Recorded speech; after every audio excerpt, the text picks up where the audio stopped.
In this guide, I will walk you through different methods to regain access to your hidden chats, whether you're on iPhone or Android. Let's get started.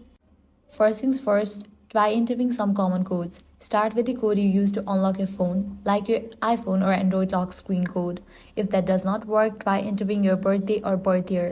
If this solution didn't work out for you, you can try linking WhatsApp to another device. For that, navigate to Settings. Now click on the option Link Devices. You'll be prompted to scan a QR code or link via your phone number. This process can sometimes ping over all your WhatsApp messages, including those hidden in locked chats. Try this and see if locked chats appear on the new device. Next, transfer chats to another phone. For that, head back, navigate to the option Chat. Now scroll down. Here you're going to find the option of transfers. You can use these options. This option transfers all of your chat, including locked ones, to another phone. Scan the QR code with the other phone to transfer everything. This method may unlock your hidden chats and make them visible. So that's the wrap for this video. If this guide helped you out, do not forget to like, share and subscribe. Thanks for watching.